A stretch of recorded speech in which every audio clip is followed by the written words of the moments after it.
평온한 은퇴 생활을 즐기던 나에게 걸려온 한 통의 전화. 그것은 30년 전 멀어진 단짝 친구 민호였습니다. 진수야, 3천만 원만 빌려줄 수 있을까? 거절했습니다. 하지만 친구는 한 가지를 꺼냈습니다. 그의 어머니가 1년 동안 나를 도와주셨던 일을. 과연 나는 어떤 선택을 했을까요? 그리고 그 돈은 다시 돌아왔을까요? 30년 만에 다시 만난 우정은 살아남을 수 있었을까요? 돈과 우정 사이에서 고민하는 65세 남자의 이야기. 당신이라면 어떤 선택을 하시겠습니까? 65세가 된 나 강진수는 아파트 베란다에서 저녁 노을을 바라보고 있었다. 10월의 선선한 바람이 기분 좋게 스쳐 지나갔다. 은퇴한 지 5년, 이제 이런 평온한 일상에 익숙해졌다. 아내는 거실에서 드라마를 보고 있었다. 딸아이는 결혼해서 미국에 살고 아들은 서울에서 직장 생활을 하고 있다. 한 달에 한 번씩 아들이 찾아오고 1년에 한두 번 딸아이가 손주들을 데리고 한국에 온다. 부족함 없는 노후였다. 휴대폰이 울렸다. 모르는 번호였다. 요즘 보이스피싱이 많아서 받지 않으려다가 왠지 받아야 할 것 같은 예감이 들었다. 여보세요? 잠시 침묵이 흘렀다. 그리고 조심스러운 목소리가 들려왔다. 진수야, 나 민호야, 이민호. 심장이 덜컥 내려앉았다. 민호, 이민호. 어릴 적 단짝이었던 그 이름. 30년 넘게 듣지 못한 목소리였다. 민호야? 정말 너냐? 그래, 진수야, 오랜만이다. 목소리는 세월의 무게를 싣고 있었다. 예전에 밝고 경쾌했던 민호의 목소리가 아니었다. 무언가 지치고 힘든 사람의 목소리였다. 어떻게 내 전화번호를 알았어? 동창회 명단에 있더라고. 김영수한테 물어봤어. 김영수, 고등학교 반장이었던 친구. 지금도 가끔 동창회 소식을 전해주곤 했다. 나는 동창회에 거의 나가지 않았지만 그렇구나. 잘 지냈어? 뭐 그럭저럭. 어색한 침묵이 흘렀다. 30년이라는 시간이 우리 사이에 놓여 있었다. 우리는 어린 시절 같은 동네에서 자랐다. 고등학교까지 같은 학교를 다녔고 방과 후에는 항상 함께 놀았다. 민호네 집은 우리 집에서 2블록 떨어진 곳에 있었다. 20대에는 함께 술을 마시며 인생을 논했고 30대 초반까지는 가끔 만나 안부를 나눴다. 하지만 30대 중반부터 연락이 뚝 끊겼다. 나는 회사 일에 치이고 민호는 사업을 한다고 바빴다. 각자의 삶이 달라지면서 자연스럽게 멀어진 것이다. 가끔 생각은 났지만 굳이 연락할 만큼의 용기가 나지 않았다. 시간이 지날수록 연락하기가 더 어려워졌다. 너는 어떻게 지냈어? 결혼은 했고, 했지. 딸 하나, 아들 하나 있어. 너는? 나도 결혼했었는데 10년 전에 이혼했어. 그랬구나. 힘들었겠다. 다시 침묵. 민호의 숨소리가 무겁게 들렸다. 진수야, 사실 부탁이 있어서 전화했어. 그 순간 나는 알았다. 이것이 단순한 안부 전화가 아니라는 것을. 민호는 천천히 이야기를 시작했다. 그의 지난 30년은 순탄치 않았다. 나 30대 후반에 작은 음식점을 차렸었거든. 처음엔 잘 됐어. 손님도 많고 돈도 좀 벌었지. 그래서 욕심을 냈어. 지점을 하나 더 냈는데 그게 시작이었어. 두 번째 가게가 실패하면서 빚을 지게 되었고 첫 번째 가게도 결국 문을 닫았다. 그 과정에서 아내와의 관계도 틀어졌다. 이혼하면서 재산 분할하고 나니까 남은 게 거의 없더라. 그래도 다시 시작해야 한다고 생각했어. 45살에 다시 작은 식당을 차렸지. 하지만 운이 따르지 않았다. 두 번째 도전도 3년 만에 문을 닫았다. 그 후 여기저기서 일을 하며 근근히 살았다. 5년 전 마지막 도전으로 또 작은 한식당을 차렸다. 이번엔 좀 잘 됐어. 단골도 생기고 손님들이 맛있다고 소문도 냈고. 겨우 빚도 다 갚았어. 하지만 유행병이 돌았다. 손님이 급격히 줄었다. 버티고 버텼지만 적자가 계속됐다. 그리고 올해 건물주가 갑자기 임대료를 50% 인상하겠다고 통보했다. 보증금 3천만 원을 추가로 내거나 아니면 나가라는 거야. 다음 달까지. 민호의 목소리가 떨렸다. 진수야, 나 정말 막다른 골목이야. 은행 대출은 신용 문제로 안 되고 친척들한테 다 물어봤는데 다들 어렵다고 너밖에 없어. 민호야, 3천만 원만 빌려줄 수 있을까? 2년이면 충분히 갚을 수 있어. 요즘 손님들이 다시 늘고 있거든. 이번만 넘기면 돼. 나는 말문이 막혔다. 3천만 원. 적지 않은 돈이었다. 나는 대기업에서 35년을 근무하고 은퇴했다. 퇴직금과 연금으로 여유롭게 살고 있지만 그렇다고 여유자금이 넉넉한 것은 아니었다. 특히 요즘 물가가 오르면서 노후 자금에 대한 걱정도 있었다. 민호야, 갑자기 그런 큰 돈을? 야, 우리 사이 아니냐? 민호의 목소리가 갑자기 강해졌다. 나 정말 급해. 2년이면 충분히 갚을 수 있어. 내가 아니면 내가 어디 가서 이 돈을 구해? 30년 친구잖아. 당연히 빌려줄 거라는 확신이 목소리에 묻어났다. 30년 만에 전화치고는 너무 자신만만했다. 며칠만 시간을 줘. 생각 좀 해볼게. 아내하고도 상의해야 하고. 생각? 민호의 목소리가 순간 차갑게 식었다. 그래, 알겠어. 생각해봐. 전화가 끊겼다. 나는 한참을 멍하니 휴대폰을 들고 앉아 있었다. 저녁 식사 시간, 나는 아내에게 민호의 전화 이야기를 꺼냈다. 아내는 반찬을 놓다가 손을 멈췄다. 누가? 이민호? 그 학교 다닐 때 친구. 응, 30년 만에 갑자기 전화를 했다고? 무슨 일로? 나는 조심스럽게 상황을 설명했다. 3천만 원을 빌려달라는 부탁까지. 아내의 표정이 굳어졌다. 안 돼요. 단호한 목소리였다. 당신 마음은 이해해요. 어릴 때 친구였으니까. 하지만 생각해봐요. 30년 넘게 연락 한 번 없던 사람이 갑자기 전화해서 3천만 원을 빌려달라는 게 말이 돼요? 그래도 그것도 그렇게 당연하다는 듯이 말하더니 당신도 기분 나빴다면서요. 전화 끊고. 아내의 말이 맞았다. 사실 나도 민호의 태도에 약간 불쾌했다. 게다가 3천만 원은 우리한테도 큰 돈이에요. 지금 물가가 얼마나 올랐는데요. 연금도 매년 줄고 있고 아들은 아직 결혼도 안 했잖아요. 결혼하면 우리가 도와줘야 할 수도 있고. 그건 그렇지. 그리고 만약에, 정말 만약에 그 돈을 못 받으면 어떻게 해요? 그 친구 지금 식당도 안 되고 빚도 있다면서요.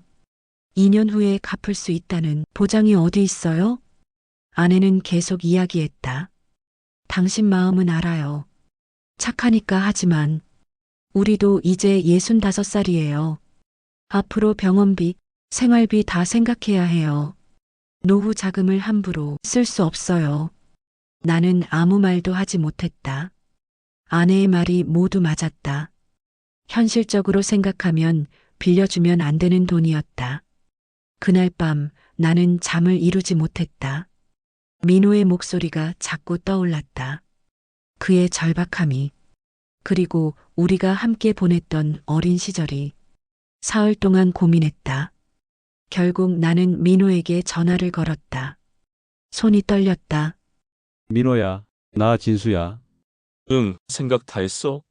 미안하다. 내가 도와줄 수가 없을 것 같아. 잠시 침묵이 흘렀다. 긴 침묵이었다. 진짜? 우리도 형편이 넉넉한 편이 아니야. 은퇴하고 연금으로 살고 있는데 3천만 원은 우리한테도 큰 돈이야. 노후 자금도 생각해야 하고 아직 아들도 결혼 안 했고. 변명처럼 들렸다. 나 스스로도 그렇게 느껴졌다. 그래, 알겠어. 민호의 목소리에 실망이 가득했다. 그리고 약간의 분노도. 뭐 어쩔 수 없지 이해한다. 차가운 목소리였다. 전화가 끊길 것 같았다. 민호야, 미안해. 내가 도와줄 수 있다면. 됐어, 괜찮아. 그때 민호가 다시 입을 열었다. 목소리 톤이 조금 바뀌었다. 근데 진수야, 그래도 우리 한 번 만나자. 응? 30년 만인데 전화로만 끝내기는 좀 그렇지 않아? 밥이나 한 끼 먹으면서 얘기하자. 옛날 이야기도 하고 너무 오랜만이잖아. 나는 잠시 망설였다. 아내의 반대가 떠올랐다. 하지만 완전히 거절하기에는 미안한 마음이 들었다. 30년 만에 연락한 친구를 이렇게 차갑게 대할 수는 없었다. 그래. 그러자 언제가 좋아? 이번 주 금요일 어때? 점심때 내가 사는 곳 근처에 괜찮은 한식당이 있어. 거기서 보자. 알았어. 장소 보내줘. 그래, 고맙다. 그럼 금요일에 보자. 전화를 끊고 아내에게 말했다. 만나기로 했어요. 금요일에. 아내가 걱정스러운 표정을 지었다. 만나서 무슨 이야기를 하려고요? 설마 또 돈 이야기하는 거 아니에요? 그냥 밥 한 끼 먹고 올 거예요. 30년 만인데 그 정도는. 만나기만 해요. 돈 이야기는 절대 안 돼요. 약속하세요. 알았어요. 하지만 나는 불안했다. 민호가 왜 굳이 직접 만나자고 했는지 알 것 같았다. 전화로는 안 되니까 직접 만나서 설득하려는 것이리라. 금요일까지 나흘이 남았다. 금요일 점심시간 민호가 정한 식당에 도착했다.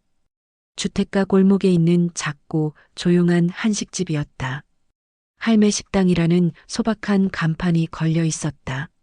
문을 열고 들어가니 민호가 이미 자리에 앉아 있었다. 30년의 세월이 그의 얼굴에 깊이 새겨져 있었다. 머리는 반쯤 희끗희끗했고 얼굴에는 주름이 깊게 파여 있었다. 예전에 건강하고 당당했던 모습은 찾아볼 수 없었다. 마른 체구, 움푹 들어간 눈, 약간 굽은 어깨. 그는 늙어 있었다. 오랜만이다, 진수야. 민호가 일어나 손을 내밀었다. 그래. 민호야, 오랜만이야. 악수를 했다. 그의 손은 거칠고 차가웠다. 어색한 포옹을 나눴다. 잠시 서로를 바라봤다.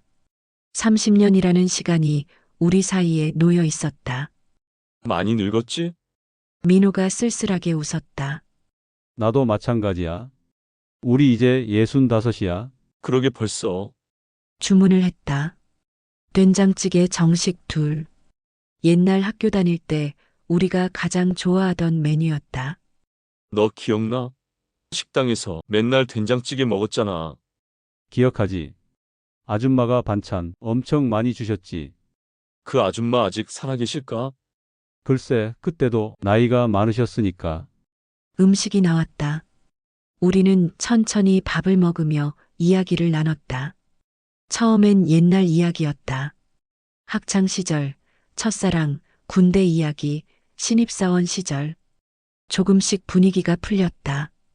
웃음도 나왔다. 순간 30년 전으로 돌아간 것 같았다. 하지만 그것도 잠시 민호가 진지한 표정으로 말했다. 진수야, 나 요즘 정말 힘들어.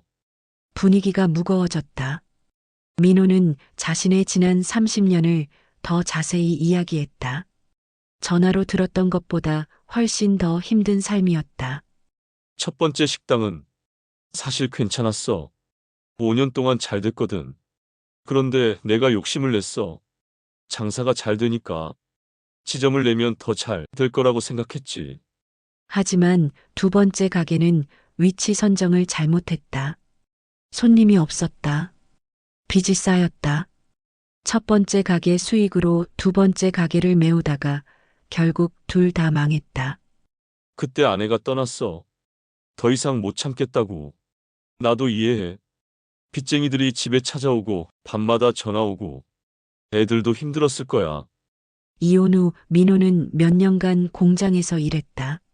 새벽부터 밤까지 일했다. 빚을 갚기 위해서 50살 넘어서 다시 식당을 차렸어. 이번엔 작게 혼자 할 수 있는 규모로. 또 망했지. 그의 목소리에 자조가 섞였다. 내가 재능이 없나 봐.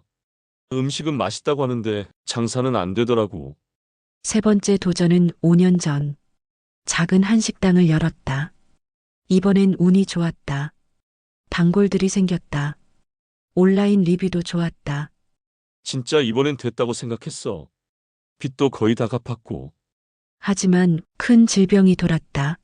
방역 조치, 영업 제한, 손님 감소. 그의 식당도 직격탄을 맞았다. 그래도 버텼어. 배달도 시작하고 포장 할인도 하고. 근데 올해 건물주가 갑자기 임대료를 올려버렸어. 밥을 다 먹고 나서 민호가 가방에서 무언가를 꺼냈다. 오래된 사진 몇 장이었다. 이거 봐. 내가 챙겨뒀어. 사진 속에는 중학교 시절의 우리가 있었다. 교복을 입은 앳된 얼굴들. 팔짱을 끼고 웃고 있는 우리. 그리고 한 장의 사진에 민호 어머니가 함께 찍혀 있었다. 이거 우리 집 앞에서 찍은 거야, 기억나? 기억났다. 중학교 3학년 때였다. 민호가 조용히 말했다. 진수야, 너 기억하냐? 내가 중학교 2학년 때 말이야. 순간 오래된 기억이 떠올랐다. 내 아버지가 사업 실패하셨잖아. 그때 너희 집 정말 어려웠지. 중학교 2학년. 나에게 가장 힘들었던 시기였다. 아버지의 건설 사업이 실패하면서 우리 집은 하루아침에 빈곤에 빠졌다. 집을 옮겨야 했다. 큰 집에서 작은 반지하로. 학원은 당연히 끊어야 했다. 교복도 몇 년째 같은 걸 입었다. 구멍난 신발을 꿰매 신었다. 그때 가장 힘들었던 건 경제적 어려움보다 마음의 상처였다. 친구들의 시선, 선생님의 동정 어린 눈빛, 반찬 없는 도시락. 그때 우리 엄마가 너 챙겨줬잖아. 거의 1년 동안. 민호 어머니. 작고 마른 체구에 항상 웃는 얼굴을 가진 분이었다. 과일 장사를 하셨다. 새벽 시장에 나가 과일을 떼다가 동네 시장에서 파셨다. 크게 부유하지는 않았다. 우리 집 사정을 아신 민호 어머니는 자주 반찬을 갖다 주셨다. 김치, 된장찌개, 불고기. 처음엔 거절했다. 하지만 어머니는 계속 가져다 주셨다. 엄마 너무 많이 했다. 진순애도 먹어야지. 거짓말이었다. 나중에 알았다. 민호 어머니는 우리 집을 위해 특별히 요리를 하셨던 것이다. 나를 저녁 식사에 자주 초대하셨다. 민호네 집 밥상은 항상 푸짐했다. 어머니는 내 그릇에 반찬을 계속 놓아주셨다. 진수야, 많이 먹어라. 한창 클 때인데. 명절에는 용돈도 주셨다. 우리 진수 세뱃돈이라며 10,000원짜리 몇 장을 손에 쥐어주셨다. 어느 날 학교에서 돌아오는 길에 비가 왔다. 우산이 없었다. 빗속을 걸어가는데 누군가 뒤에서 불렀다. 진수야. 민호 어머니였다. 시장에서 돌아오시는 길이었다. 어머니, 우산 없니? 이리 와, 같이 가자. 어머니는 우산을 내 쪽으로 기울이셨다. 어머니의 어깨가 비에 젖었다. 진수야, 네, 요즘 힘들지? 나는 대답하지 못했다. 목이 메었다. 괜찮아. 힘든 일 있으면 언제든 말하렴. 우리 집은 내 집이나 마찬가지야. 그때 나는 울었다. 빗속에서 민호 어머니가 내 어깨를 토닥여 주셨다. 민호가 사진을 내려놓으며 말했다.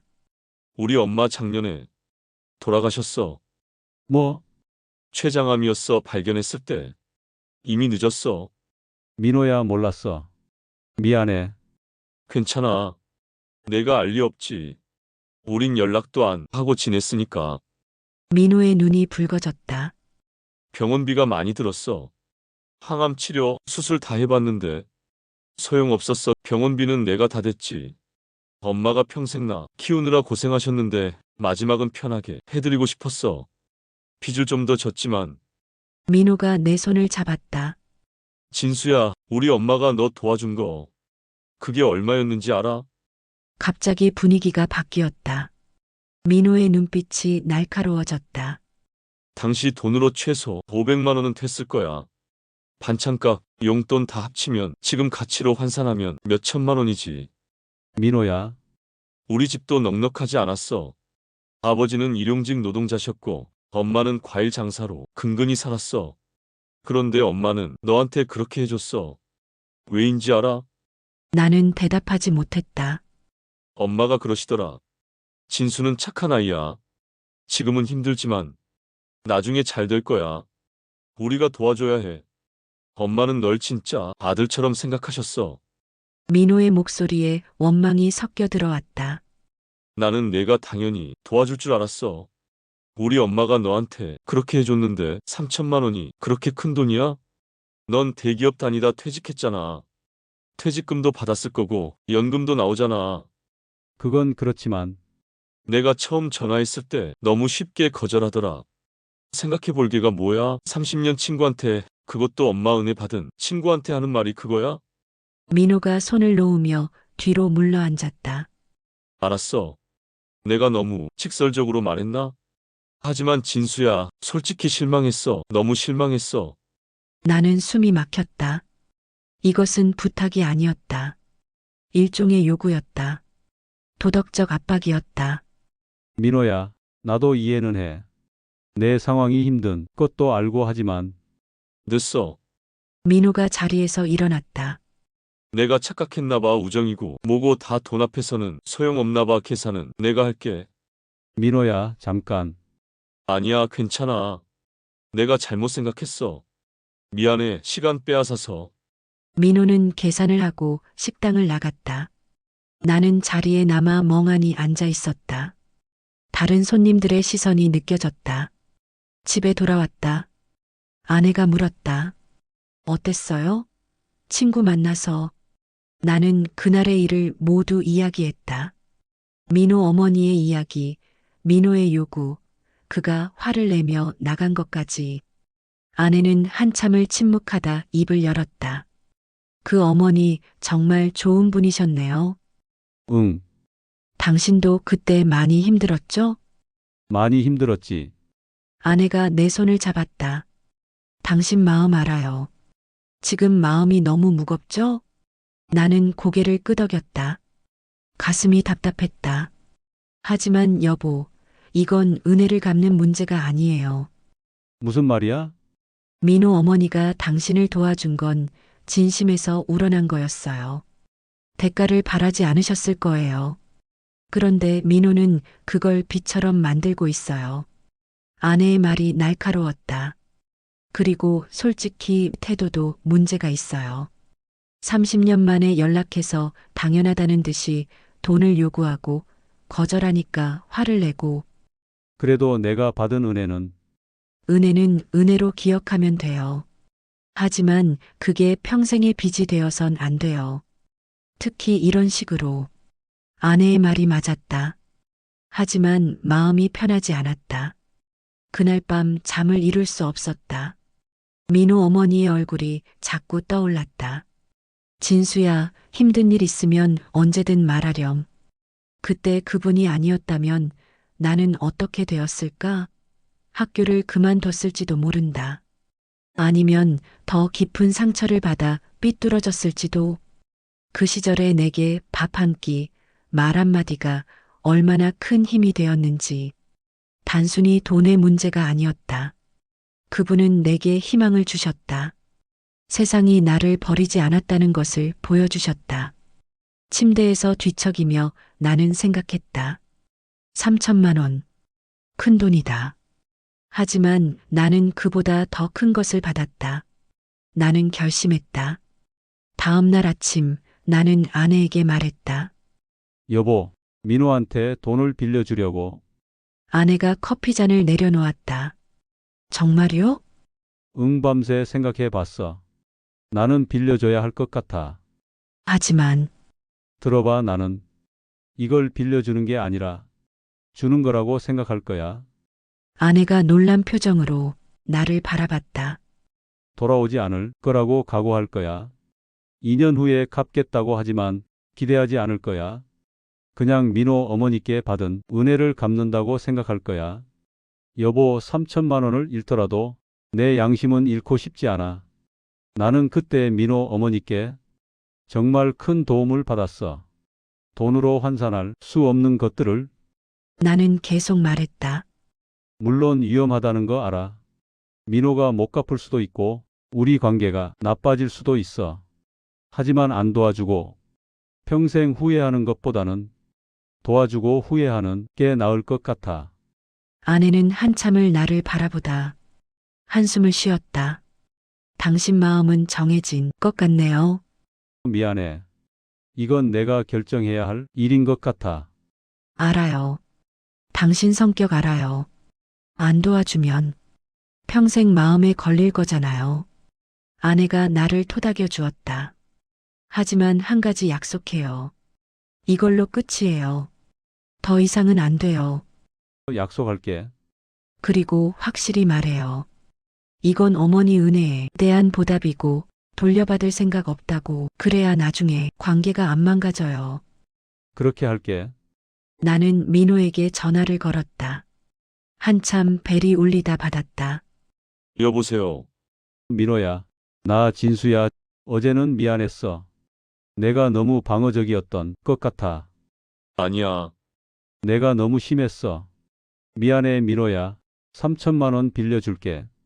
전화 너머로 민호의 숨소리가 들렸다. 진짜? 응, 하지만 내 말 좀 들어줘. 말해. 이건 내게 빌려주는 게 아니라 주는 거야. 무슨 말이야? 돌려받을 생각 안 할 거야. 2년 후에 내가 갚든 안 갚든 나는 이미 준 거라고 생각할 거야. 이건 너한테 주는 게 아니라 내 어머니께 드리는 거야. 그때 받은 은혜를 갚는 거지. 민호가 울먹이는 소리가 들렸다. 고맙다. 정말 고맙다. 꼭 갚을게 2년 안에. 그건 내 마음이야. 하지만 부담 갖지 마. 그리고 한 가지 더. 앞으로 우리 관계는 돈 때문에 망가지지 않았으면 해. 돈 이야기는 이걸로 끝이야. 알았어. 고맙다. 진수야. 돈을 이체했다. 통장에서 빠져나가는 숫자를 보며 심장이 뛰었다. 하지만 후회는 없었다. 이건 민호 어머니께 드리는 돈이라고 나 스스로에게 다짐했다. 진수야. 정말 고맙다. 평생 잊지 않을게. 이번 주말에 식당 일 정리되면 꼭 밥 사줄게. 다시는 이런 부탁 안 할게. 2년 안에 꼭 갚을게. 나는 답장을 보냈다. 천천히 해. 부담 갖지 말고. 그리고 가끔 안부 전해. 우리 친구잖아. 그럼 자주 연락할게. 처음 한 달은 괜찮았다. 민호는 일주일에 한 번씩 문자를 보냈다. 식당이 조금씩 나아지고 있다는 소식, 단골 손님이 늘었다는 이야기, 보증금 문제를 해결하고 나니 마음이 한결 편하다는 말. 진수야. 덕분에 숨통이 트였어. 이번 달 매출이 좀 올랐어. 나는 그런 소식을 들으면 기뻤다. 내 선택이 옳았다는 확신이 들었다. 하지만 2달째부터 분위기가 달라졌다. 연락이 뜸해졌다.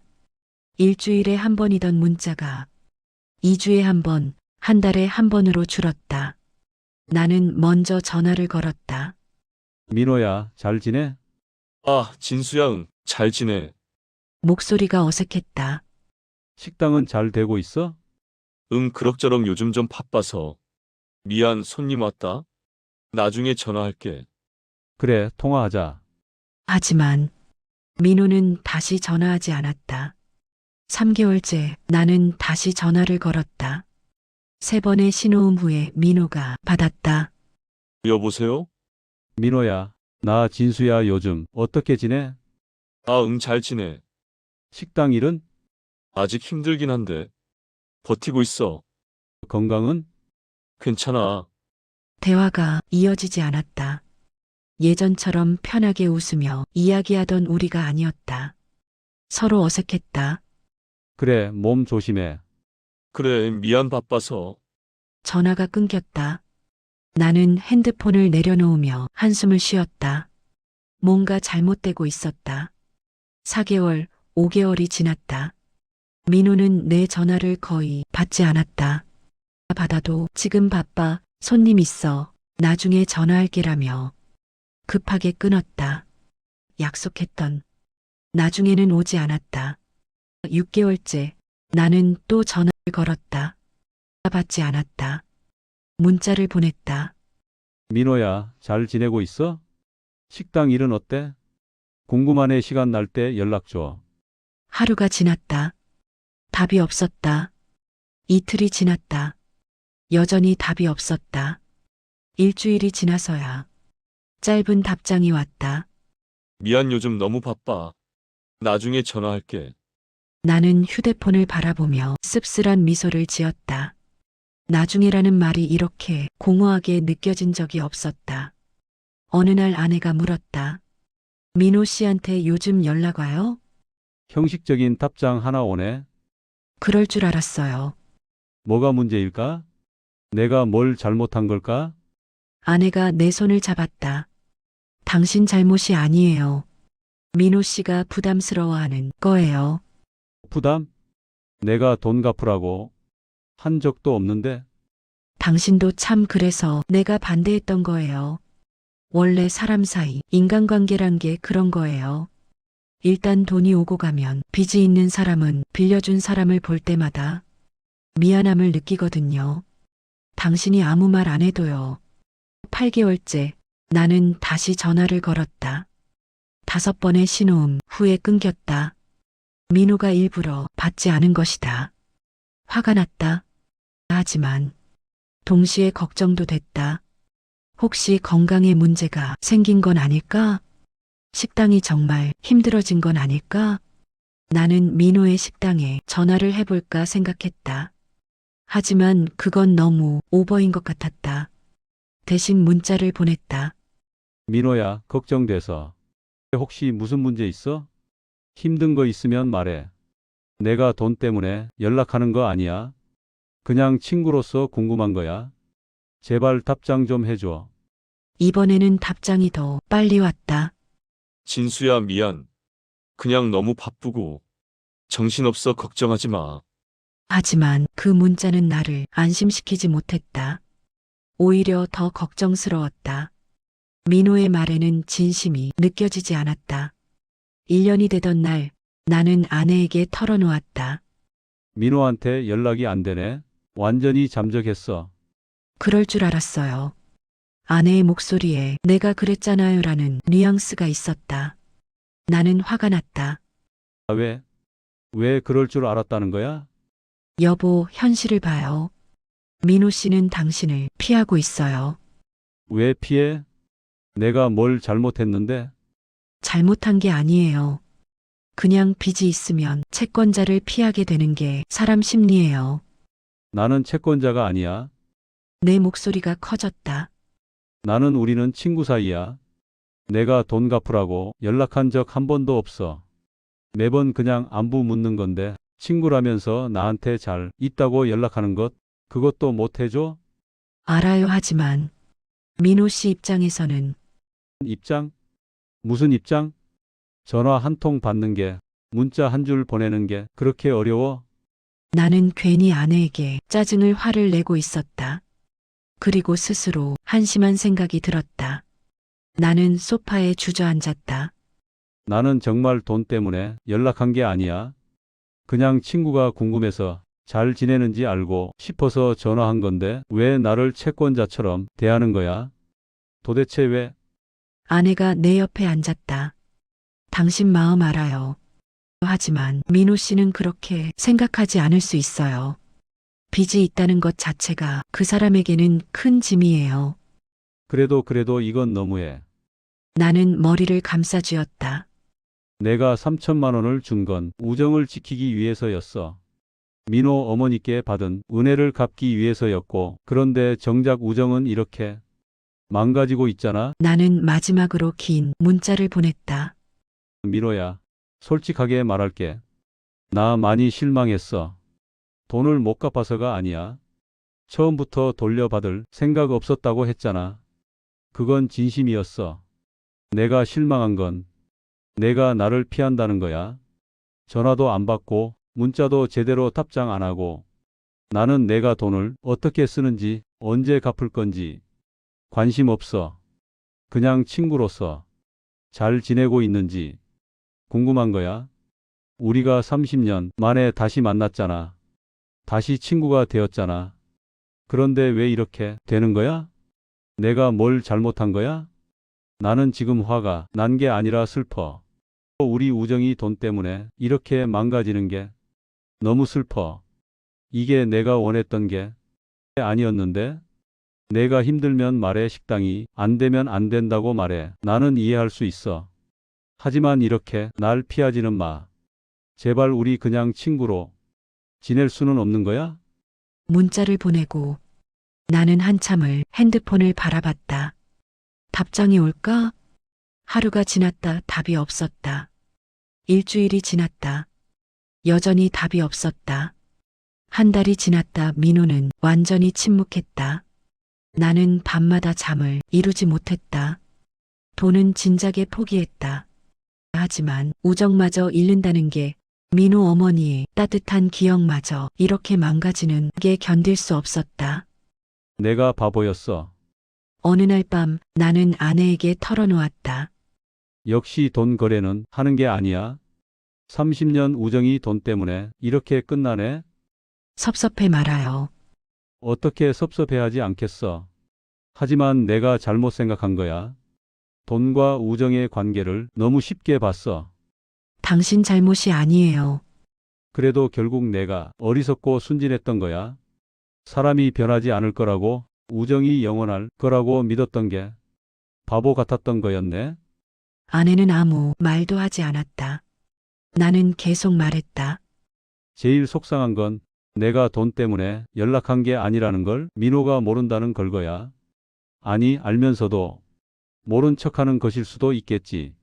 목소리가 떨렸다. 나는 그냥 친구가 궁금했어. 밥은 잘 먹고 있는지, 건강은 괜찮은지, 식당 일은 어떤지. 그런데 민호는 내 전화를 피하고 내 문자를 무시하고 여보, 30년 만에 다시 만난 친구잖아.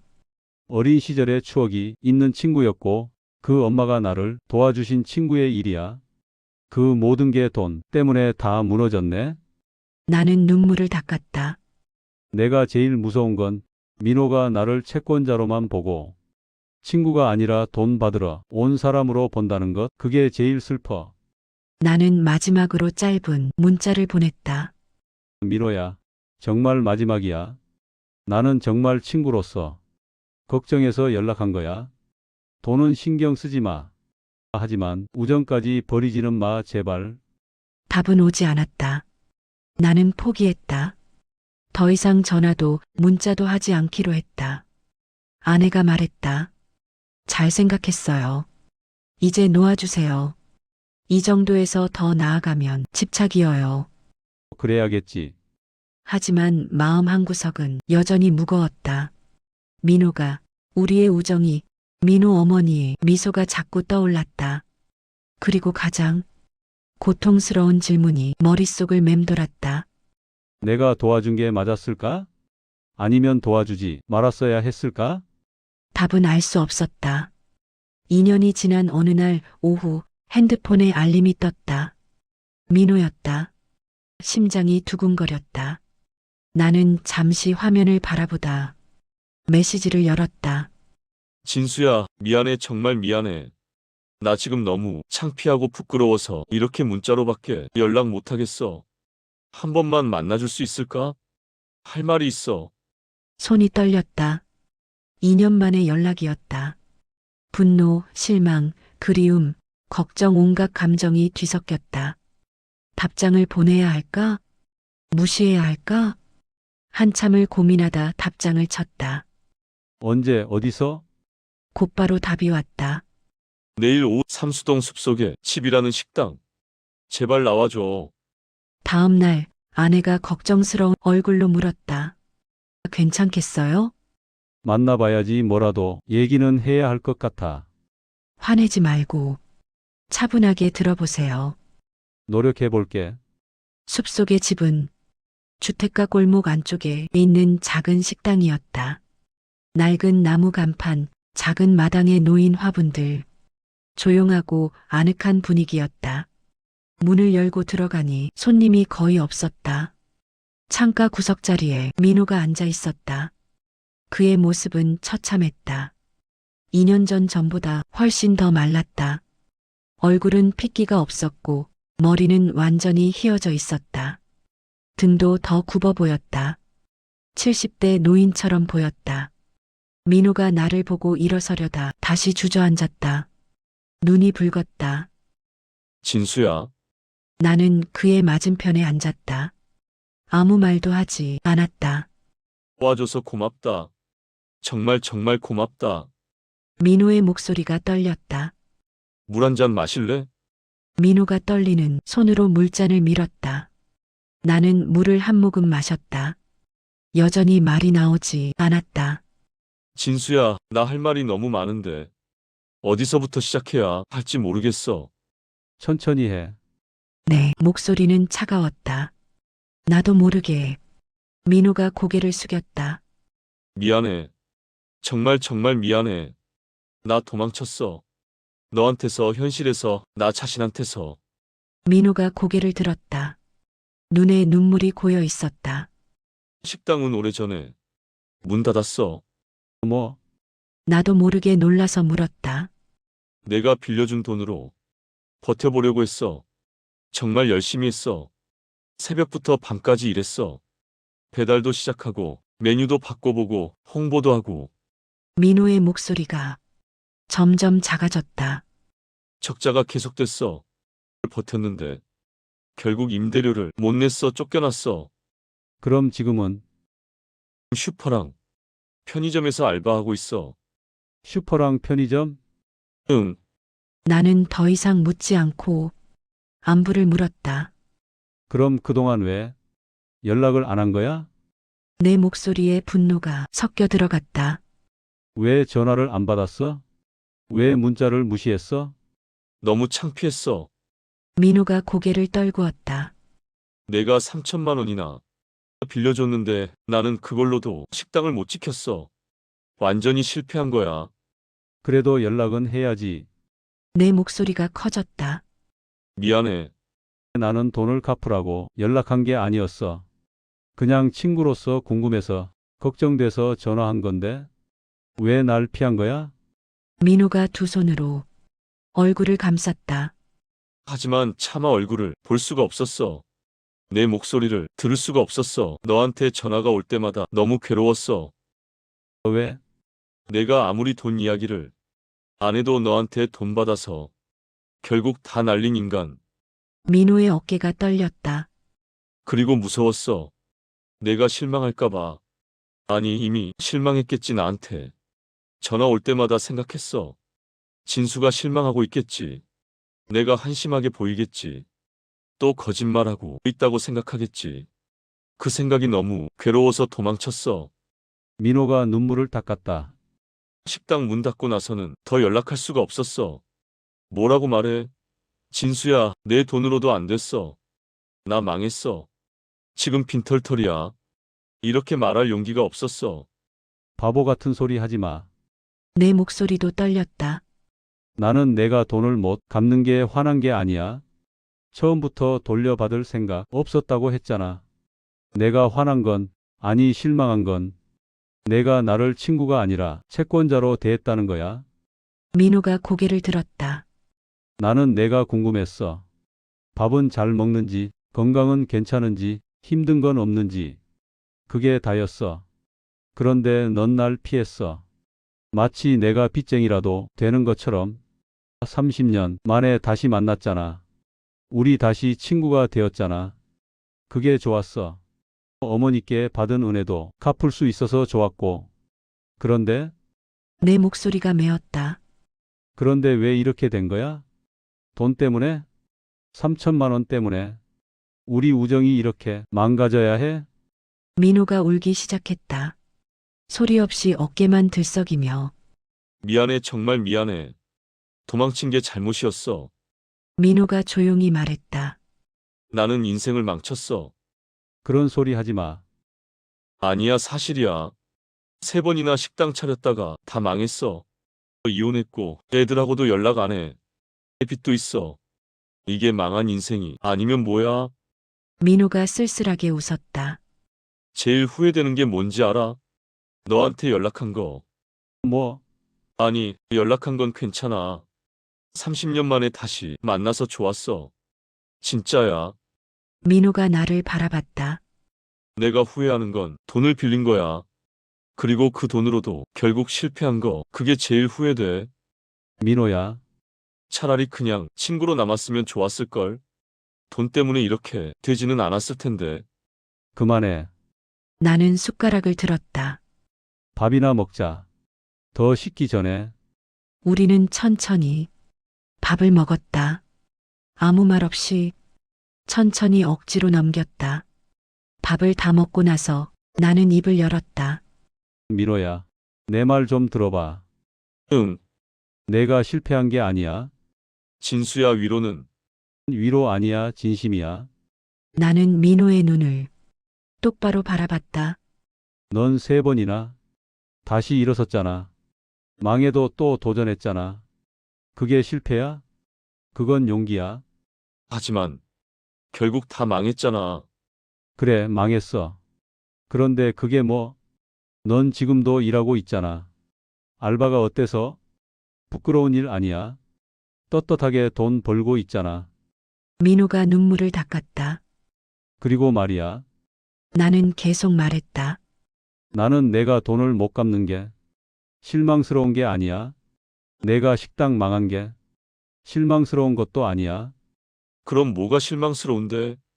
내가 나를 피한 거. 내가 우리 우정을 포기한 거. 그게 실망스러웠어. 민호가 고개를 숙였다. 미안해. 그만 사과해. 이제 우리 어떻게 할 거야?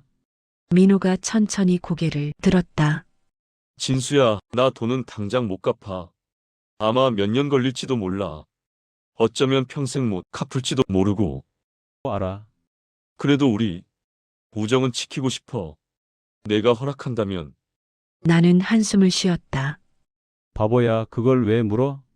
나도 그게 제일 중요해. 정말? 그래, 하지만 한 가지 약속해. 뭐든지. 다시는 도망치지 마. 힘들면 말해. 망하면 망했다고 말해. 우리 친구잖아. 친구는 좋을 때만 만나는 게 아니야. 민호의 눈에서 눈물이 주르르 흘렀다. 고맙다. 정말 고맙다. 내가 이렇게 말해줄 줄 몰랐어. 멍청아, 나는 처음부터 이런 마음이었어. 내가 혼자 피한 거지. 우리는 오랜 시간 이야기를 나눴다. 민호의 지난 2년, 그가 겪은 고통, 새벽에 혼자 걷는 길, 그리고 나의 걱정과 분노와 실망 모든 것을 털어놓았다. 어느새 해가 저물기 시작했다. 식당에 저녁 손님들이 하나둘 들어오기 시작했다. 민호야, 이제 가자. 그래, 계산을 하려는데 민호가 말렸다. 내가 할게. 됐어, 내가 낼게. 아니야. 이것도 못 내면 나 정말 한심한 거잖아. 민호가 억지로 웃으며 계산을 했다. 떨리는 손으로 지갑을 꺼내는 그를 보며 나는 아무 말도 하지 않았다. 밖으로 나왔다. 저녁 공기가 차가웠다. 민호야, 응, 우리 앞으로 자주 보자. 진수야. 그리고 힘들면 전화해.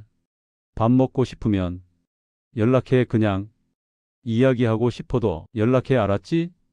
고맙다. 민호가 나를 꼭 안았다. 그의 몸이 떨렸다. 미안했어. 그리고 고마워. 내가 아직도 내 친구라고 해줘서. 당연하지. 우리 친구잖아.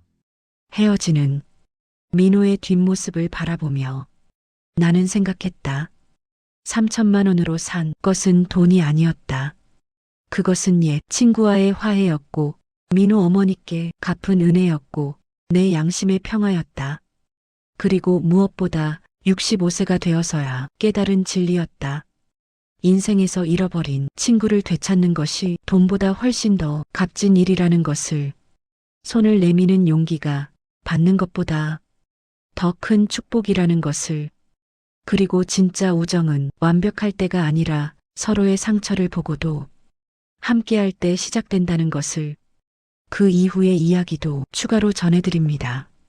그로부터 민호와 나는 한 달에 2번씩 만났다. 가끔 그가 일하는 편의점에 들러 야식을 사기도 했다. 민호는 농담으로 단골 손님이라며 웃었다. 3년이 지났다. 민호는 조금씩 생활이 안정되어 갔다. 그리고 어느 날 내 통장에 50만 원이 입금되었다. 민호에게서 문자가 왔다. 진수야, 적은 돈이지만 조금씩 갚아 나갈게. 천천히. 나는 전화를 걸었다. 민호야, 이거 받으면 안 된다고 했잖아. 알아, 근데 내가 갚고 싶어. 그래야 내 마음이 편해. 그럼 고맙다. 잘 저축할게. 그렇게 시간이 흐르고 있다. 돌이켜보니 어쩌면 우리의 우정은 30년 전보다 지금이 더 깊은지도 모른다. 고난을 함께 견뎌냈기에, 서로의 상처를 보았기에, 그리고 용서와 화해를 경험했기에, 인생의 황혼기에서 나는 배웠다. 진짜 친구란 함께 웃을 때가 아니라 함께 울 때 알 수 있다는 것을. 그리고 진짜 우정은 돈으로 살 수 없지만 때로는 돈을 통해 시험받는다는 것을. 이렇게 두 친구의 이야기는 막을 내렸습니다. 앞으로도 두 분의 우정이 오래가길 기원합니다. 함께 해주신 분들 감사합니다. 다음에 또 다른 이야기에서 봬요.